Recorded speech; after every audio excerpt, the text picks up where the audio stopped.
Guys, finally আমার ring light আমরা set করতে পারছি অনেক যুদ্ধের পরে।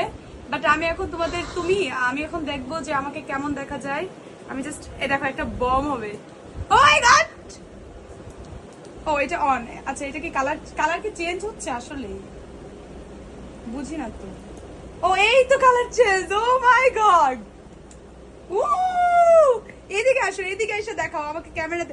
আচ্ছা গাইজ, আমি একটু লাইভেই যাই, বুঝছো? লাইভে যাবো না মানে আই থিঙ্ক সো, মানে আমি লাইভের যে ইয়াটা কি হয় সেটা আমরা ইউটিউবে ভিডিও দেখতেছিলাম কিভাবে রিং লাইট সেট করে। আমাদের রুমের অবস্থা অনেক বাজে, সো এইদিকে ফোকাস দিও না।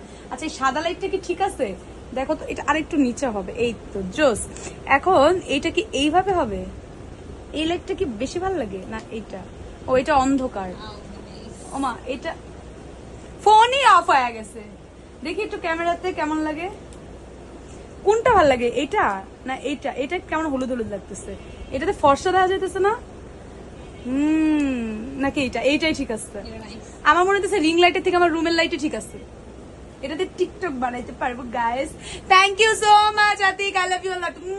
দোস্ত, জানা জিগার দোস্ত, তুই আমাকে রিং লাইট মানে সবই করিস আমার জন্য, এটা মিথ্যা কথা। সব সময় সবকিছু করিস আমরা যখন বের হই। So thank you so much. এখন যেটা করতে হবে দেখো, আমরা কেমনে কেমনে করছি, আমি জুতাও খুলি নাই। তো গাইস, স্টিল দেন এখন আরো জোস ভিডিও হবে। আর দেখো, এটাতে চাপ দিলে কিন্তু অফ হয়ে যায়। আমরা এতক্ষণ বুঝি নাই এই স্কুপটা কই লাগাবো। এটা তো কোথায় নষ্ট মেয়ের সাথে চলি আমি। এইটা কোথাও না কোথাও লাগাইতে হবে, বাট কোথায় লাগাবো একটু বলো তো তোমরা।